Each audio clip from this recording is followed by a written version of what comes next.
राधे राधे। जय श्री कृष्णा। ओम श्री बृहस्पति नमः। हरे कृष्णा। हे बृहस्पति देव, आप ही वेदों के ज्ञाता हैं, सत्य के धारक हैं और धर्म के पथ प्रदर्शक भी। आज हम आपकी यह दिव्य कथा सुनने जा रहे हैं पूर्ण विश्वास और श्रद्धा के साथ। कृपा करें गुरुदेव, जो भी इसे सुने उनके जीवन से हर अंधकार मिट जाए, उसके जीवन में सुख समृद्धि आए और उसका भाग्य चमक उठे। आपकी कृपा से हर भक्त की मनोकामना पूर्ण हो। प्रिय श्रोताओं, इन्हीं शुभकामनाओं और प्रार्थनाओं के साथ आइए शुभारंभ करते हैं बृहस्पति देवता की कथा। बृहस्पतिवार व्रत की पौराणिक कथा के अनुसार प्राचीन समय की बात है। भारतवर्ष में एक राजा राज्य करता था। वह बड़ा प्रतापी और दानी था। वह नित्य प्रति मंदिर में भगवान के दर्शन करने जाता था। वह ब्राह्मण और गुरु की सेवा किया करता था।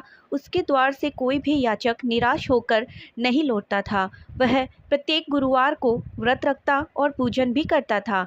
हर दिन गरीबों की सहायता करता था, परंतु यह सब बातें उसकी रानी को अच्छी नहीं लगती। ना तो वह व्रत किया करती, ना ही किसी को एक पैसा भी दान में दिया करती थी, और राजा से भी ऐसा करने को कहा किया करती थी। एक समय की बात है कि राजा शिकार खेलने वन में चले गए। घर पर रानी और दासी थी। उसी समय गुरु बृहस्पति देव साधु का रूप धारण करके राजा के दरबार पर भिक्षा मांगने आए। साधु ने रानी से भिक्षा मांगी तो वह कहने लगी, हे साधु महाराज, मैं इस दान पुण्य से तंग आ गई हूँ। इस कार्य के लिए तो मेरे पतिदेव ही बहुत हैं। अब आप ऐसी कृपा करें कि हमारा समस्त धन संपत्ति नष्ट हो जाए। साधु रूपी बृहस्पति देव ने कहा, हे देवी, तुम बड़ी विचित्र हो। संतान और धन से तो कोई दुखी नहीं होता है, इसको तो सभी चाहते हैं। पापी भी पुत्र की और धन की इच्छा करता है। अगर तुम्हारे पास अधिक धन है तो भूखे मनुष्य को भोजन करवाओ, प्याऊ लगवाओ, ब्राह्मणों को दान दो, धर्मशालाएं बनवाओ, कुआं, तालाब, बावड़ी, बाग बगीचे आदि का निर्माण करवाओ तथा निर्धनों की कुंवारी कन्याओं का विवाह करवाओ और यज्ञ आदि करो। इस प्रकार के कर्मों से आपके कुल का और आपका नाम परलोक में सार्थक होगा और स्वर्ग की प्राप्ति होगी। किंतु रानी साधु की इन बातों से खुश नहीं हुई। उसने कहा, हे साधु महाराज, मुझे ऐसे धन्य की बिल्कुल भी आवश्यकता नहीं जिसको मैं अन्य को दान दूं, या जिनको रखने से और संभालने से ही मेरा सारा धन नष्ट हो जाए। तब साधु ने कहा, हे देवी, अगर तुम्हारी ऐसी ही इच्छा है तो जैसा मैं तुम्हें बताता हूँ वैसा ही करना। बृहस्पतिवार के दिन घर को गोबर से लीपना, अपने केशों को पीली मिट्टी से धोना, राजा से कहना वह दाढ़ी कटवाए, भोजन में मांस मदिरा खाना, कपड़े धोबी के यहाँ धुलने देना। इस प्रकार 7 बृहस्पतिवार करने से तुम्हारा समस्त धन नष्ट हो जाएगा। ऐसा कहकर साधु महाराज रूपी बृहस्पति देव अंतर्ध्यान हो गए। रानी ने साधु के कहने अनुसार 7 बृहस्पतिवार तक वैसा ही करने का विचार किया। साधु के बताए अनुसार कार्य करते हुए केवल रानी को 3 ही बृहस्पतिवार बीते थे कि उसकी समस्त धन संपत्ति नष्ट हो गई। भोजन के लिए दोनों समय परिवार तरसने लगा तथा संसारिक भोगों से दुखी रहने लगा। तब वह राजा रानी से कहने लगा, हे रानी, तुम यहाँ पर रहो, इसलिए मैं यहाँ कोई भी काम नहीं कर सकता। मैं परदेश जा रहा हूँ, वहाँ कोई काम धंधा करूँगा, शायद हमारे भाग्य बदल जाएं। ऐसा कहकर राजा परदेश चला गया। वह वहाँ से जंगल से लकड़ी काट कर लाता और शहर में बेचता। इस तरह जीवन व्यतीत करने लगा। इधर राजा के बिना रानी और दासियाँ दुखी रहने लगी। किसी दिन भोजन मिलता और किसी दिन जल पीकर ही रह जाती। एक बार रानी और दासियों को 7 दिन तक बिना भोजन के रहना पड़ा। तो रानी ने अपनी दासी से कहा, हे दासी, यहाँ पास ही के नगर में मेरी बहन रहती है, वह बड़ी धनवान है। तू उसके पास जा और वहाँ से 5 सेर बेझर मांग कर ले आ, इससे कुछ समय के लिए अपना गुजारा हो जाएगा। दासी रानी के बहन के पास गई। रानी की बहन उस समय पूजा कर रही थी। दासी ने रानी की बहन से कहा, हे रानी, मुझे आपकी बहन ने भेजा है, मुझे 5 सेर बेझर दे दो। दासी ने यह बात अनेक बार कही, परंतु रानी की बहन ने कोई उत्तर नहीं दिया, क्योंकि उस समय वह बृहस्पतिवार की कथा सुन रही थी। जब दासी को रानी की बहन से कोई उत्तर नहीं मिला तो वह बहुत दुखी हुई। क्रोध भी आया। वह लौट कर रानी से बोली, हे रानी, आपकी बहन तो बहुत ही घमंडी है, वह छोटे लोगों से बात नहीं करती। मैंने उनसे बहुत बार कहा, लेकिन उन्होंने एक बार भी उत्तर नहीं दिया, तो मैं वापस चली आई। रानी बोली, हे दासी, इसमें उसका कोई दोष नहीं है। जब बुरे दिन आते हैं तब कोई सहारा नहीं देता, जो ईश्वर की इच्छा होगी वही होगा। यह कहकर वह सब हमारे भाग्य का दोष है, उधर रानी की बहन ने सोचा कि मेरी बहन की दासी आई थी, परंतु मैं उनसे नहीं बोली, इससे वह बहुत दुखी हुई होगी। अतः कथा सुनकर और विष्णु भगवान का पूजन समाप्त कर वह अपनी बहन के घर आई और कहने लगी, हे बहन, मैं बृहस्पतिवार का व्रत कर रही थी, तुम्हारी दासी हमारे घर गई थी, परंतु जब तक कथा होती है तब तक ना बोलते हैं ना उठते हैं, इसलिए मैं उससे नहीं बोली। कहो दासी, क्यों गई थी? रानी बोली, बहन, हमारे घर अनाज नहीं था, वैसे तुमसे कोई बात नहीं छिपी, इस कारण मैंने दासी को तुम्हारे पास 5 सेर बेझर लेने के लिए भेजा था। रानी की बहन बोली, बहन देखो, बृहस्पति देव भगवान सबकी मनोकामना पूर्ण करते हैं, शायद तुम्हारे घर में भी अनाज रखा हो। यह सुनकर दासी घर के अंदर चली गई तो वह वहाँ एक घड़ा बेझर का भरा मिल गया। उसे बड़ी हैरानी हुई, क्योंकि उसने एक एक बर्तन देख लिया था। उसने बाहर आकर रानी को बताया। दासी अपनी रानी से कहने लगी, रानी देखो, वैसे हमको जब अन्न नहीं मिलता तब हम रोज व्रत ही किया करते हैं, अगर इनसे व्रत की विधि और कथा पूछ ली जाए तो हम भी किया करेंगे। दासी के कहने पर रानी ने अपनी बहन से बृहस्पतिवार व्रत की कथा के बारे में पूछा। बहन ने बताया, हे रानी, बहन, बृहस्पतिवार को सूर्योदय से पहले उठकर स्नान करके बृहस्पतिवार का व्रत करना चाहिए, लेकिन उस दिन सिर नहीं धोना चाहिए। बृहस्पतिवार के व्रत में चने की दाल और मुनक्का से विष्णु भगवान के केले के वृक्ष की जड़ में पूजन करें तथा दीपक जलावें। इस दिन एक ही समय भोजन करें, भोजन पीले खाद्य पदार्थ का करें और कथा सुने। इस प्रकार करने से गुरु भगवान प्रसन्न होते हैं, अन्न पुत्र धन देते हैं, मनोकामनाएं पूर्ण करते हैं। व्रत और पूजन की विधि बताकर रानी की बहन अपने घर को लौट गई। रानी और दासी दोनों ने निश्चय किया कि बृहस्पति देव भगवान का पूजन जरूर करेंगे। 7 दिन बाद जब बृहस्पतिवार आया तो उन्होंने व्रत रखा, गुड़साल में जाकर चना और गुड़ बीन लाई और उसकी दाल से केले की जड़ तथा विष्णु भगवान का पूजन किया। अब पीला भोजन कहाँ से आए? दोनों बड़ी दुखी हुई, परंतु उन्होंने व्रत किया था, इसी कारण बृहस्पति देव भगवान प्रसन्न थे। एक साधारण व्यक्ति के रूप में वे 2 थालों में सुंदर भोजन सजा कर लेकर आए। दासी को देकर बोला, हे दासी, यह भोजन तुम्हारे और रानी के लिए है, तुम दोनों कर लेना। दासी भोजन पाकर बहुत प्रसन्न हुई, रानी से बोली, रानी जी भोजन कर लो। रानी को भोजन आने के बारे में कुछ नहीं पता था, इसलिए वह दासी से बोली, जाओ तुम ही भोजन कर लो, तू व्यर्थ में हमारी हंसी उड़ाती है। तब दासी बोली, रानी, एक व्यक्ति भोजन दे गया है। तब रानी कहने लगी, वो भोजन तेरे लिए ही देकर गया होगा, तू ही भोजन कर। दासी ने कहा, वह व्यक्ति हम दोनों के लिए 2 थालों में भोजन देकर गया है, इसलिए मैं और आप दोनों ही साथ साथ भोजन करेंगी। फिर दोनों ने गुरु भगवान को नमस्कार कर भोजन किया। उसके बाद से वे प्रत्येक बृहस्पतिवार को गुरु भगवान का व्रत और पूजन करने लगी। बृहस्पति भगवान की कृपा से उनके पास धन हो गया, परंतु रानी फिर पहले की तरह आलस्य करने लगी। तब दासी बोली, देखो रानी, तुम पहले भी इसी प्रकार आलस्य करती थी, तुम्हें धन रखने में कष्ट होता था, इस कारण सभी धन नष्ट हो गया। अब गुरु भगवान की कृपा से धन मिला है तो तुम्हें फिर भी आलस्य हो रहा है। बड़ी मुसीबतों से हमने यह धन पाया है, इसलिए हमें दान पुण्य करना चाहिए। तुम भूखे मनुष्य को भोजन करवाओ, प्याऊ लगवाओ, ब्राह्मणों को दान दो, कुआं, तालाब, बावड़ी आदि का निर्माण करवाओ, मंदिर पाठशाला बनवाकर दान दो, कुंवारी कन्याओं का विवाह करवाओ। धन को शुभ कार्यों में खर्च करो, जिससे तुम्हारे कुल का यश बढ़े और स्वर्ग की प्राप्ति हो और पितृ भी प्रसन्न होंगे। दासी की बात मानकर रानी ने इसी प्रकार के कर्म करने प्रारंभ कर दिए, जिससे उनका काफ़ी यश फैलने लगा। एक दिन रानी और दासी आपस में विचार करने लगी कि ना जाने राजा को किस दशा में होंगे, उन्हें कोई खोज खबर नहीं है। उन्हें बृहस्पति देव से प्रार्थना की कि तब भगवान ने रात्रि में राजा का स्वप्न में कहा, हे राजा उठ, तेरी रानी तुझको याद करती है, अब तू अपने देश को लौट जा। राजा प्रातःकाल उठकर जंगल से लकड़ी काटकर लाने के लिए जंगल की ओर चल दिया। जंगल में गुजरते हुए वह सोचने लगा कि रानी की गलती से उसे कितने दुख भोगने पड़े। राजपाट छोड़कर उसे जंगल में आकर रहना पड़ा, जंगल से लकड़ियाँ काटकर उन्हें बेचकर गुजारा करना पड़ा। उसी समय उस जंगल में बृहस्पति देव एक साधु का रूप धारण करके आए। राजा के पास आकर बोले, हे लकड़हारे, तुम इस सुनसान जंगल में किस चिंता में बैठे हो, मुझे बतलाओ। यह सुनकर राजा की आंखों में आंसू भर आए और साधु की वंदना करके बोले, हे प्रभु, आप सब कुछ जानने वाले हैं। ऐसा कहकर राजा ने साधु को अपनी संपूर्ण कथा सुना दी। महात्मा दयालु होते हैं, वे राजा से बोले, हे राजा, तुम्हारी रानी ने बृहस्पति देव के प्रति जो अपराध किया था, जिसके कारण तुम्हारी यह दशा हुई है, तुम किसी प्रकार की चिंता मत करो। भगवान तुम्हें पहले से अधिक धन देंगे। देखो तुम्हारी पत्नी ने भी बृहस्पतिवार का व्रत करना प्रारंभ कर दिया है। अब तुम भी बृहस्पतिवार का व्रत करके चने की दाल और गुड़ से जल के लोटे में डालकर केले का पूजन करो। फिर कथा कहो, सुनो, भगवान तुम्हारी सब मनोकामनाओं को पूर्ण करेंगे। साधु को प्रसन्न देखकर राजा बोले, हे प्रभु, मुझे लकड़ी बेचकर इतना पैसा नहीं मिलता जिससे मैं भोजन करने के उपरांत कुछ बचा सकूं, और मैंने रात्रि में अपनी रानी को व्याकुल देखा है। मेरे पास कोई साधन नहीं जिससे उसका समाचार जान सकूं। फिर भी बृहस्पति देव की क्या कहानी कहूँ, ये भी मुझे मालूम नहीं है। साधु ने कहा, हे राजा, तुम किसी बात की चिंता मत करो। बृहस्पतिवार के दिन तुम रोजाना की तरह लकड़ियाँ लेकर शहर को जाना। तुम्हें रोज से दोगुना धन प्राप्त होगा, जिससे तुम भली भांति भोजन कर लोगे और बृहस्पति देव की पूजा का सामान भी आ जाएगा। बृहस्पतिवार की कथा इस प्रकार है।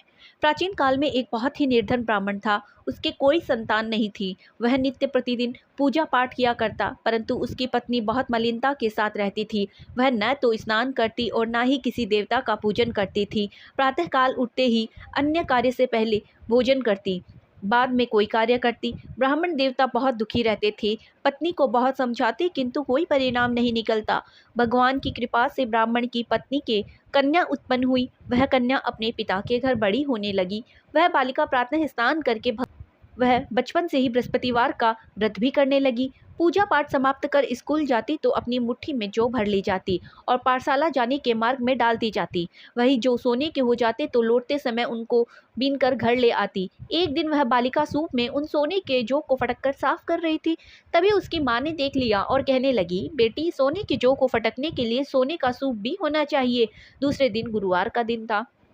उस कन्या ने व्रत रखा और बृहस्पति देव से का प्रार्थना की कि हे प्रभु, यदि मैंने सच्चे मन से आपकी पूजा की है तो मुझे सोने का सूप दे दो। बृहस्पति देव ने उसकी प्रार्थना स्वीकार कर ली। रोजाना की तरह वह कन्या जौ फैलाती हुई पाठशाला चली गई। पाठशाला से लौटकर जब वह जौ बिन रही थी, बृहस्पति देव की कृपा से उसे सोने का सूप मिला। उसे वह घर ले आई और उसमें जौ फटक कर साफ करने लगी, परंतु उसकी माँ का वही ढंग रहा। एक दिन की बात है, कन्या सोने के सूप में जौ फटक कर साफ कर रही थी। तभी उसी नगर का राजकुमार वहां से गुजर रहा था। उसने उस कन्या पर को देखा और उस पर मोहित हो गया, और राजमहल आकर वह भोजन और जल त्याग कर उदास होकर लेट गया। राजा को जब राजकुमार का अन्न जल त्यागने का समाचार मिला तो उसने मंत्रियों के साथ अपने पुत्र के पास गए। बोले, बेटा, तुम्हें किस बात का कष्ट है? किसी ने अपमान किया अथवा कोई अन्य कारण है तो मुझे बतलाओ, मैं वही करूँगा जिससे तुम्हें प्रसन्नता हो। तब राजकुमार ने अपने पिता को बातें सुनी और बोला, मुझे पिताजी, आपकी कृपा से कोई दुख नहीं है। किसी ने मेरा अपमान भी नहीं किया है, परंतु मैं उस लड़की से विवाह करना चाहता हूँ जो सोने के सूप में जौ फटक कर साफ कर रही थी। राजा को आश्चर्य हुआ और कहा, बेटा, इस तरह की कन्या का पता तुम ही लगवाओ, उसके साथ मैं तुम्हारा विवाह अवश्य ही करवा दूंगा। जब राजा को उस लड़की के घर का पता चला तो मंत्री को बुलाकर उस लड़की के घर गया और राजा के आदेश ब्राह्मण को सुनाया। कुछ दिन बाद ब्राह्मण की कन्या का विवाह राजकुमार के साथ संपन्न हो गया। कन्या के घर से जाते पहले की तरह ही ब्राह्मण देवता के घर में गरीबी का वास हो गया। अब भोजन के लिए भी अन्न बड़ी मुश्किल से मिलता था। एक दिन दुखी होकर ब्राह्मण अपनी पुत्री से मिलने गया। बेटी ने पिता की दुखी अवस्था को देखा और अपनी माँ का समाचार पूछा। ब्राह्मण देवता ने सभी हाल कह सुनाया। तब कन्या ने बहुत सारा धन देकर अपने पिता को विदा कर दिया। इस तरह ब्राह्मण का कुछ समय सुखपूर्वक व्यतीत हुआ, लेकिन कुछ दिन बाद फिर वही हाल हो गया।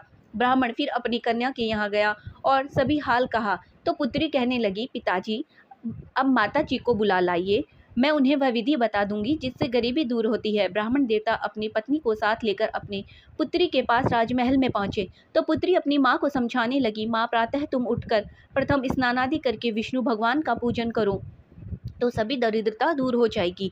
परंतु उसकी माँ ने उसकी एक बात भी नहीं मानी। वह प्रातःकाल उठकर अपनी पुत्री का बचा छूटन खा लेती थी। एक दिन उसकी पुत्री को बहुत गुस्सा आया। उसने एक रात कोठरी से सारा सामान निकाल दिया और उसी में माँ को बंद कर दिया।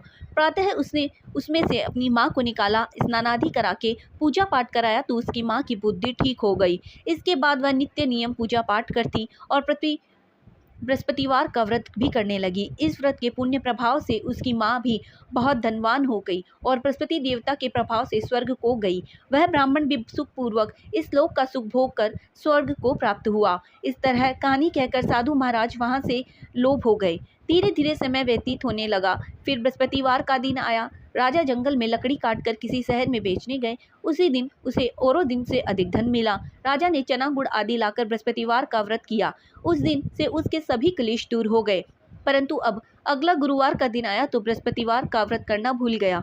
इसी कारण बृहस्पति भगवान नाराज हो गए। उस दिन उस नगर के राजा ने विशाल यज्ञ का आयोजन किया तथा अपने समस्त राज्य में घोषणा करवा दी कि कोई भी मनुष्य अपने घर में भोजन ना बनाए और आग भी न जलाए।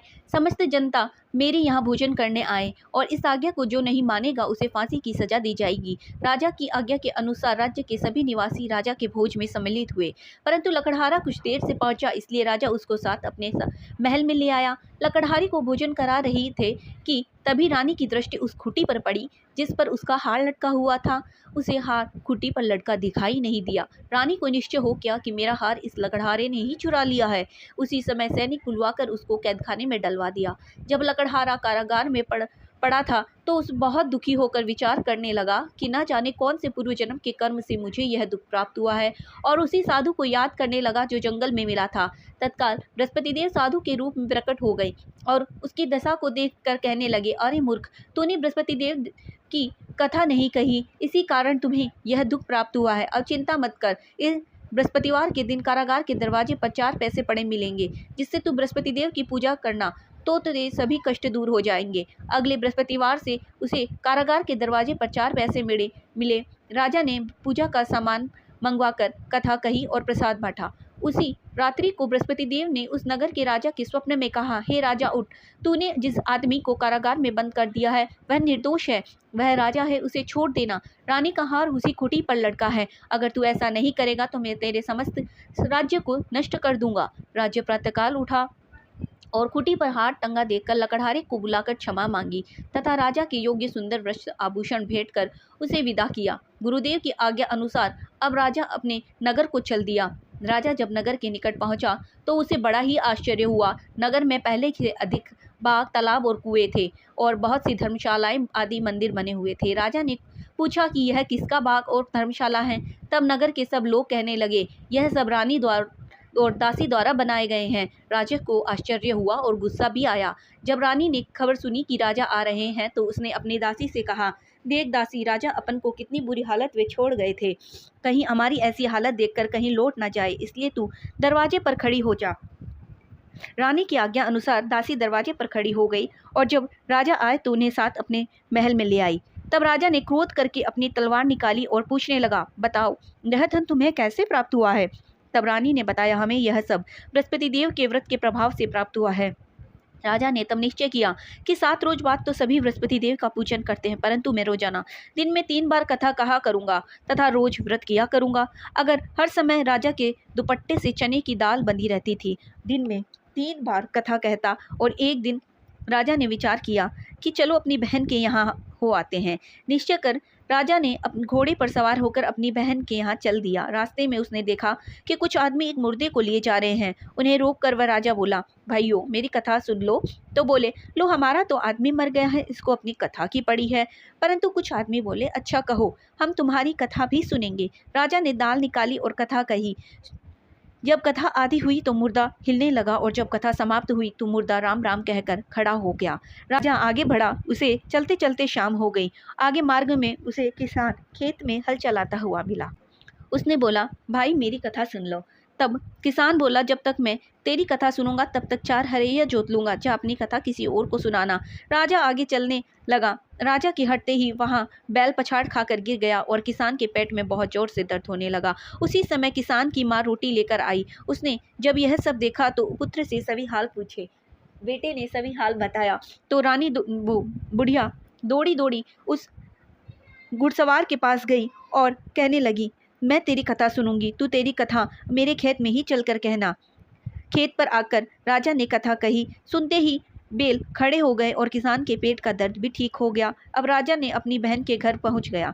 बहन ने भाई की खूब मेहमानी की। दूसरे दिन प्रातःकाल राजा जगा तो देखा कि सभी लोग भोजन कर रहे हैं। तो उसने अपनी बहन से पूछा कि कोई ऐसा मनुष्य हो जिसने भोजन ना किया हो, जो मेरी बृहस्पतिवार की कथा सुन ले। तो बहन बोली, भैया यह देश ऐसा ही है, पहले यहाँ के लोग भोजन करते हैं, बाद में अन्य कार्य। अगर पड़ोस में कोई हो तो मैं देख आती हूँ। ऐसा कहकर बहन पड़ोस में देखने चली गई। ऐसा व्यक्ति नहीं मिला जिसने भोजन नहीं किया हो। फिर वह एक कुम्हार के घर गई जिसका लड़का बीमार था। उसे पता चला कि इन्होंने ये 3 दिन से भोजन नहीं किया है। रानी ने अपने भाई की कथा सुनने के लिए कुम्हार से कहा तो वह तैयार हो गया। राजा ने जाकर बृहस्पतिवार की कथा कही, जिसको सुनकर उसका लड़का ठीक हो गया। अब तो राजा की प्रशंसा होने लगी। एक दिन राजा ने अपनी बहन से कहा, बहन, अब मैं अपने नगर को जाऊंगा, तुम भी तैयार हो जाओ। राजा की बहन ने अपनी सास से अपने भाई के साथ जाने की आज्ञा मांगी तो सास बोली, चली जा, परंतु कोई भी बालक नहीं जाएगा क्योंकि तेरे भाई के कोई संतान नहीं है। बहन ने अपने भाई से कहा, भैया मैं तो चलूंगी परंतु कोई बालक नहीं जाएगा। राजा ने कहा, जब कोई बालक ही नहीं चलेगा तो तुम भी क्या करोगी। फिर दुखी मन से राजा अपने नगर को लौट आए और राजा ने अपनी रानी से कहा, हम निसंतान हैं, इसलिए हमारा घर आना कोई पसंद नहीं करता, हम निर्वंशी हैं, राजा हैं। ऐसा कहकर राजा बिना भोजन किए सैया पर लेट गया। रानी बोली, हे प्रभु, बृहस्पति देव सभी की मनोकामनाएं पूर्ण करते हैं, हमें संतान भी अवश्य देंगे। उसी रात बृहस्पति देव ने राजा को सपने में कहा, हे राजा, उठते सभी छूत त्याग दे, तेरी रानी गर्भवती है। राजा को यह जानकर बड़ी प्रसन्नता हुई। 9वें महीने रानी के गर्भ से एक सुंदर पुत्र पैदा हुआ। जब राजा की बहन ने यह शुभ समाचार सुना तो वह बहुत खुश हुआ तथा बधाई लेकर अपनी बहन अपने भाई के घर यहाँ के आई। तो रानी बोली, घोड़ा चढ़कर आई या गधा चढ़ी आई। राजा की बहन बोली, भाई, मैं इस प्रकार न कहती तो तुम्हें संतान कैसे मिलती। बृहस्पति देव ऐसे ही है, जिसके मन में जो मनोकामना होती है सभी को पूर्ण करते हैं। जो सद्भावना पूर्वक बृहस्पति देव का व्रत करते हैं, कथा पढ़ता है और सुनता है, दूसरों को सुनाता है, बृहस्पति देव उनकी सभी मनोकामनाएं पूर्ण करते हैं। बृहस्पति देव उनकी सदैव रक्षा करते हैं। जो संसार में सद्भावना और सच्चे मन से बृहस्पति देव का पूजन करते हैं, उनकी सभी मनोकामनाएं उसी प्रकार पूर्ण होती है जैसे रानी और राजा की। बृहस्पति देव की कथा का गुणगान किया, सभी इच्छाएं बृहस्पति देव ने उनकी पूर्ण की। मनुष्य को हृदय से उनका मनन करते हुए जयकारा करना चाहिए। प्रेम से बोलिए, बृहस्पति देवता की जय। यह थी बृहस्पतिवार की व्रत कथा। अब पसंद आए तो कथा को लाइक अवश्य कीजिए और हमारे चैनल को सब्सक्राइब करना ना भूलें। ऐसे ही कथाएं सुनने के लिए धन्यवाद।